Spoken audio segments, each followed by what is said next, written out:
वारकरी या ठिकाणी दगावले आहे। 4 भरती आहे, 3 आनंदी हॉस्पिटलला, 1 ससून हॉस्पिटलला पाठवण्यात आला आहे। आता आनंदी हॉस्पिटल जेजूरला जे आहे ते संपूर्ण आता जी डॉक्टर काकडे यांनी काळजी घेतलेली आहे, प्रशासनाने काळजी घेतली आहे आणि सर्व चांगले होतील अशी या ठिकाणी व्यवस्था आहे। ससून हॉस्पिटलला एक जे आहे त्यांनाही तिथे पाठवलेलं आहे। अत्यंत दुर्दैवी घटना आहे। वारीमध्ये अशी घटना होणे काही चांगलं नाही आहे। घटनेची चौकशी करूच, पण आता आम्ही सांगितलेलं आहे की जे काही या ठिकाणी ऍडमिट आहे त्यांना संपूर्ण त्यांची व्यवस्था शासन करेल।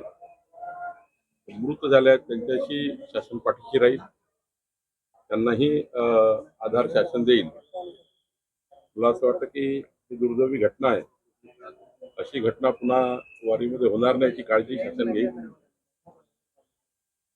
आणि प्रशासनाने योग्य दखल घेतलेली आहे। पण घटना दुर्दैवी आहे।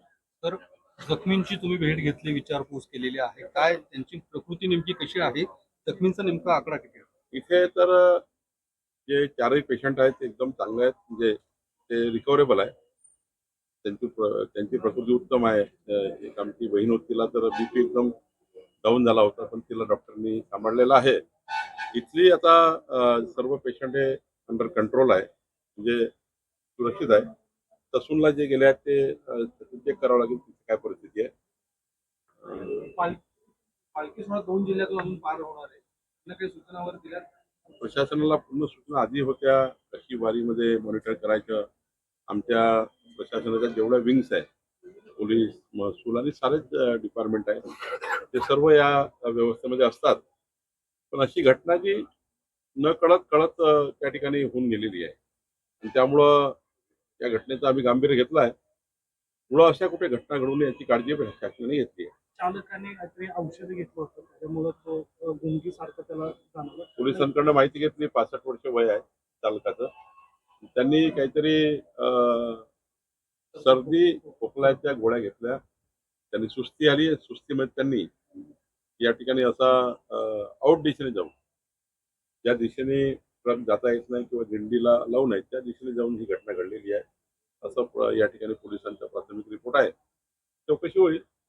पण आज महत्वाचं काय, हे जे मृत झालेले आहेत त्यांच्या पाठीशी सरकार खंबीरपणे उभं राहायला पाहिजे। जखमींना पूर्ण व्यवस्था उभे केल्या पाहिजे, आम्ही करतोय। तिसरी महत्वाची बाब आहे की पूर्ण यानंतर ही अशी घटना होण्याची काळजी घेतली पाहिजे, ती काळजी आम्ही घेतोय। जे मृत्युमुखी पडले त्यांच्या कुटुंबियांना काय म्हणतात? शासनाचे जे नियम आहे, ते काही 4 लाख रुपये सरकारचे प्रत्येक मृताला मिळतात, त्याच्यापेक्षा मी काही जास्त मदत करतात ती करू। पण निश्चितपणे आज शासनाची पूर्ण त्याच्या मृत परिवाराच्या पाठीशी सरकार राहील। एखाद्या वेळी त्या परिवाराच्या सर्व घटक कोणत्या परिवारात जे असतील त्यांना आम्ही बोलवून घेऊ, किंवा त्यांच्याकडे तिथे पालकमंत्री जातील किंवा तिथे आमदार जातील, तिथले आमचे तहसीलदार, जिल्हाधिकारी जातील, तिथे व्यवस्था करतील। सांगलीचे जिल्हाधिकारी, प्रांतांत तिथले जे काही आमचं टीम आहे जाईल, आमचे तिथले आमदार, खासदार जातील किंवा मंत्री जातील, लोकप्रतिनिधी जातील, सोबत प्रशासनही जाईल आणि प्रशासन योग्य ती मदत करेल। माझं मुख्यमंत्री महोदयाची चर्चा झाली आहे, मुख्यमंत्री महोदयांनी तसे आदेश दिलेले आहेत। पण दुर्दैव आहे अशी घटना घडली। कोणत्या भागात? सांगलीमधले आहे, काही नांदेडमधले आहेत, वेगवेगळ्या ठिकाणचे आहेत। मी देखील माऊलींच्या पालखीचं दर्शन घेतलेलं आहे, काय नेमकं साकडे घातले? मी आज जेजुरीमध्ये माऊलीच्या या ठिकाणी संत ज्ञानेश्वर महाराजांच्या पालखीचं दर्शन घेतलं आहे।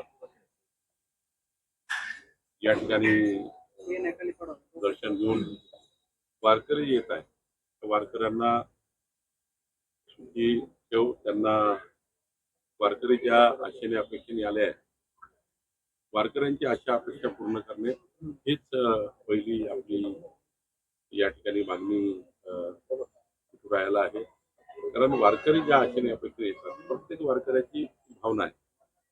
कुणाची भावना कशी असेल माहिती नाही, प्रत्येक एक भावना घेऊन आला आहे, प्रत्येकाची एक श्रद्धा आहे। काही कोणी मागायला येतं, कोणी मागायला येत नाही, त्यामुळं ज्यांनी ज्यांनी जे काही मागितलं ते त्याचं पूर्ण होऊ दे आणि ज्यांनी काही मागितलं नाही त्यांना त्यांचं जीवन मंगलमय राहू दे, त्यांना उदंड आयुष्य राहू दे. पण विठुरायांना माझी करणी प्रार्थना आहे की असा अपघात हा पुन्हा या वारीमध्ये होऊ नये याची मी त्याकरता मी नतमस्तक होतो. तर या वारीमध्ये जे ट्रक आणि ट्रॅक्टर चालक आहेत त्यामध्ये बरेचसे जे चालक आहेत ते अल्पवयीन आहेत असं आढळलंय. तर त्या संदर्भात मी प्रशासनाला काही सूचना करणार आहे. नाही, प्रशासनाने दखल घेतली आहे की या वारीमध्ये काही जे 60 वर्षाच्या वरचे आहेत किंवा 22-20च्या आतमधले आहेत त्यांना लायसन्सचे अधिकार नाही आहे, लायसन्सही नाही आहे. परत आनंदामध्ये वारीच्या आनंदामध्ये एक थकला की दुसरा गाडी घेतो, दुसरा थकला की दुसरा गाडी घेतो. म्हणजे ट्रक चालवताना वेगवेगळे ड्रायव्हर बघत असतो. कधी कधी आपल्याला लायसन नाही असंही ट्रेनिंगवर बसून जातं. या ठिकाणी पूर्ण प्रशासनाने आत्ताच मी आणि डीजी गाते साहेब आम्ही या ठिकाणी वारीमध्ये होतो. डीजी स्वतः या ठिकाणी आले आहेत, SP गिल आहेत ते आले आहेत आणि डीजी सुद्धा आता वारीमध्ये आहेत.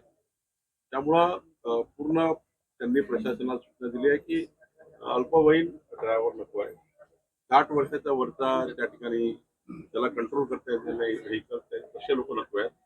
अशा सूचना डीजीने दिलेल्या आहेत, माझ्या समक्षच दिल्या आहेत आणि डीजी माझ्यासोबत आतापर्यंत होते. ते सुद्धा या वारीला मॉनिटर करतात.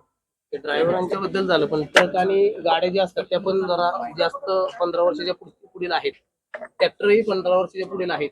त्या संदर्भात काही निर्णय घेतला आहे का? डीजीने माझ्या समक्ष सांगितलं प्रशासनाला वायरलेसवर की आपण चेक करा की कुठे अल्पवयीन आहे का, कुठे एखादं ट्रॅक्टर त्या ठिकाणी ब्रेक फिरवू शकतं का किंवा हे चेक करा.